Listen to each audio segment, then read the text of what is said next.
Okay. ஆனால் இதில் இந்த கல்குவாரிகளை மத்திய அரசோட அனுமதி இருக்கா சார்? தமிழ்நாடு அரசு தவிர மத்திய அரசோட அனுமதி கொடுக்குறாங்களா? இல்ல, இதெல்லாம் சிறு கனிமங்கள் எந்த நாட்டிலும் மத்திய அரசுடைய அனுமதிக்கு தேவையில்லை. இதுக்கு இத முழுக்க முழுக்க மாநில அரசு தமிழ்நாடு முழுவதும் 2500 இருந்து 3000 கல்குவாரி இருக்கு. அதுல திருநெல்வேலி மாவட்டத்தில் ஒரு 50 கோரி இருக்கும். அதுல 25 கோரி ராதாபுரத்தில் இருக்கு. நீங்க பாத்துக்கிட்டு இருக்க 3000 கோரி திருநெல்வேலி மாவட்டத்தில் 50-60 கோரி இருக்கும். நம்முடைய ராதாபுரத்தில் 25 கல்குவாரி ஓடுது. அதுல நீங்க தமிழ்நாடு முழுதும் எப்படி முடிவெடுக்கணும்? ஏடிஎம்கே பீரியட்ல என்ன நடந்து இந்த 25 கோரியும் இந்த அரசு பொறுப்பேற்ற பிறகு கொடுத்த அனுமதி இல்லை. தெரிஞ்சுக்கிடுங்க நீங்க. அதை இந்த கல்குவாரி விதிமீறல் போது முழுமையா அதுல வந்து குற்றம் நிகழ நம்ம சொல்ல முடியாது. ஆனால் வந்து விதிமீறல் கட்டுப்படுத்தப்பட்டிருக்கு. கட்டுப்படுத்தப்பட்டிருக்கின்றே சொல்ல முடியனா. விதிமீறல் நடந்துகிட்டே இருக்கு, நடவடிக்கை தொடர்ந்துகிட்டே இருக்கு. ஒட்டு மொத்தமாக கேரளாவுக்கு இங்க இருந்து கடத்துறதுனால தடுக்க முடியல சார். தமிழ்நாடு சபாநாயகர் அப்போ சார் உங்கள்கிட்ட நான் கேட்கிறேன், நீங்க வந்து அந்த தொகுதியில ஒரு 1/4 நூற்றாண்டு காலமாக சட்டமன்ற உறுப்பினர்களாக இருக்கிறீங்க. உங்களுக்கு அந்த விதிமீறல்களால வந்து என்ன அந்த ராதாபுரம் கால்வாயிலே தண்ணீர் வரத்து இல்லை அப்படின்னு சொல்றாங்க. இப்போ நீங்க விதிமீறல் நடக்குன்னு சொல்றீங்க. நீங்கள் முதலமைச்சரிடம் கூறி அதை உடனடியாக அந்த விதிமீறலை தடுத்து நிறுத்தி இயற்கை வளங்களை பாதுகாக்க முடியாதா? ஏன்னா அதிக குவாரி ராதாபுரத்தில் தான் இருக்குன்னு சொல்றாங்க. அது உங்களால ஏன் முடியாதா? நீங்க வந்து பல சாதனைகளை படைச்சிருக்கீங்க. ஏற்கனவே ஒரு 600 வாட்டர் டேங்க் போட்டிருக்கீங்க. ஒரே நாளில் 20,000 பேருக்கு ரேஷன் கார்டு வாங்கி கொடுத்துருக்கீங்க 96லயே. இந்த தாமிரபரணி கருமைனியார் நம்பியார் திட்டத்தில் அதை நீங்கள் தொடங்கி வைத்து பல்வேறு பணிகளை செஞ்சிருக்கீங்க. இது போன்ற பல்வேறு பணிகளை செய்த சூழ்நிலையில் ராதாபுரத்தில் கல்குவாரி முறைகேடுகள் நடைபெறுகிறது என்பது தமிழகம் முழுவதும் வரக்கூடிய ஒரு குற்றச்சாட்டு. நீங்கள் ஒரு உயரிய பதவியில் இருக்கிறீர்கள். உங்களால் அதை முழுமையாக அதை தடுத்து நிறுத்தி முறைகேடுகளை கலைந்து ஒரு நற்பெயரை ஏன் எடுக்க முடியாதுன்னு நினைக்கிறீங்க? எவ்வளவோ சாதனைகளை அந்த தொகுதிக்கு நீங்கள் படைச்சிட்டீங்க. உச்சகட்டமாக இதை படைக்க முடியாதுன்னு நினைக்கிறீங்க? அந்த குற்றச்சாட்டம் முழுமையா? அதாவது கல்குவாரி அனுமதி கொடுக்குது அரசு கொடுக்க தவறுனா கோர்ட்ல போய் வாங்கிட்டு வராங்க. இந்த அரசு பொறுப்பேற்ற பிறகு இல்லீகலா மைனிங் பண்ணவங்க, அதற்கு அதிகமா எடுத்தவங்க எல்லா கோரியையும் இந்த அரசு பொறுப்பேற்ற ஓராண்டு காலத்துக்குள்ள அவ்வளவோ கணக்கெடுத்து அத்தனை பேர்களுக்கும் அதிகமா விதிமீறல உள்ளவங்களுக்கு எல்லாம் 20 கோடி 30 கோடி அவதாரமும் போட்டு இந்த அரசு பெரிய நடவடிக்கை எடுத்ததுக்கு அப்புறம் அதை கட்டிட்டு அந்த தொழில் பண்றவங்களும் இருக்காங்க. கோர்ட்ல போய் அதை வாங்கிட்டு சேலஞ்ச் பண்ணி வந்தவங்களும் இருக்காங்க. இந்திய அரசியலமைப்பு சட்டப்படி இந்த அரசு ஒருவர் கூட ஓவர்லோடு போடக்கூடாதுன்னு பிடிக்க முடியும்.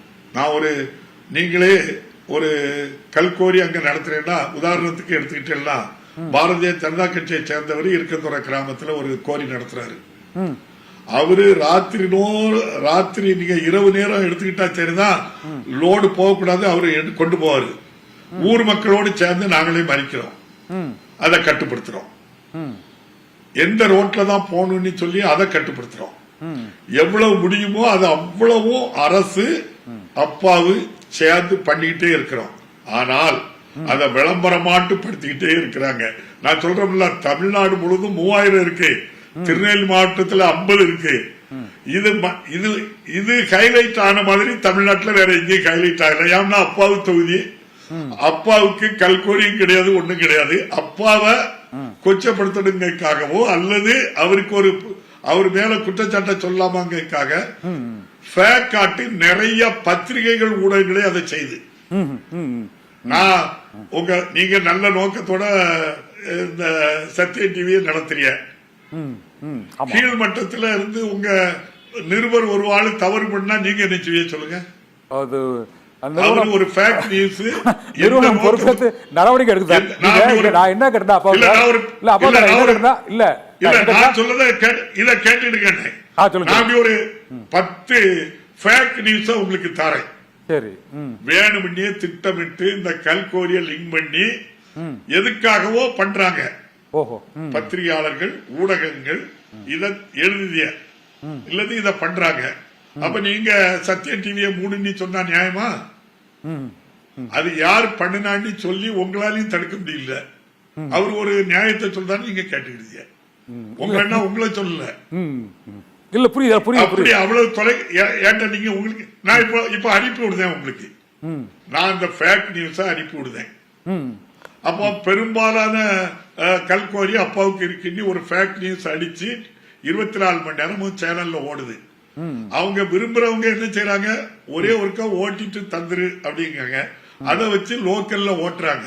நீங்க இவ்வளவு குற்றச்சாட்டு சொல்றீங்க இல்லையா, எந்த ஊர்லயாவது வந்து பாருங்க, அப்பாவுக்கு கல்கோரிக்கு துணை போறாரு கேளுங்க, இருக்காது. என்ன ஒண்ணு சொல்லி கேட்டுருங்க. இல்ல நான் உங்களை முழுமையா தெரிஞ்சுக்கிறதுனாலதான் கேட்டுடுங்க, சொல்லுங்க, கேட்டுக்கிட்டே சொல்லுங்க. பப்ளிக் ஹியரிங் பண்ணணும். ஒரு இடத்துல கல் எடுக்கணும்னா அந்த பப்ளிக் ஹியரிங், பொதுமக்கள் கருத்து கேட்கணும். ஊரே திரண்டு வரும். நாங்க போய் கலெக்டர் சொல்லி இதுக்கு அனுமதி கொடுக்காதுங்க. அப்படி பல ஊர்கள்ல நான் அப்படி சொல்லியிருக்கேன். ஆனால் ஒரு வாரம் 10 நாளைக்குள்ள அந்த ஊர் முழுதும் அமைதியாயிரும். அது எப்படி ஆக்குறாங்க, எப்படி அமைதிப்படுத்துறாங்கிறத நீங்க வந்து பாருங்க. நான் ஒவ்வொரு கோரியும் நான் எடுத்து காட்டுறேன், அவ்வளவு வரையும் வந்து பாருங்க. அதே ஆட்கள் என்கிட்ட வந்து நான் கலெக்டர் கூட்டி கொண்டு போய் இதை கொடுக்காங்கன்னு சொல்லி நிறுத்தி வச்சு திரும்ப பப்ளிக் ஹியரிங் நடத்தும் போது அதே ஆட்களுக்கு அல்லது அது சார்ந்த ஆட்கள் வந்து வழங்கலான்னு எழுதி கொடுத்துட்டு போயிட்டா நீங்க இதை என்ன செய்வீங்க சொல்லுங்க. நீங்க அதுக்குதான் உதாரணம் சொன்னேன். உங்க தொலைக்காட்சி ஊடகங்கள் பத்திரிகைகள்ல இருக்கவங்களவா யாரோ ஒருவர் இப்படி விலை போயிட்டா நீங்க என்ன செய்வீங்க, நான் என்ன செய்வேன் சொல்லுங்க. சரி, நம்ம கல்லு எடுத்தாச்சு, மைனிங் எவ்வளவு ஆழத்துக்கு எடுக்கணும், எவ்வளவு கல்லு லோடு ஏத்தன்னு இருக்கு. அந்த விதிமீறல் எல்லாரும் பண்றாங்கன்னு எப்படி நீங்களும் நானும் சொல்ல முடியும்? விதிமீறல் பண்றவங்க மேல நடவடிக்கை எடுத்துக்கிட்டே தான் இருக்காங்க. நீங்க ஒரு நாள் வாருங்க, நான் கூட வரணும்.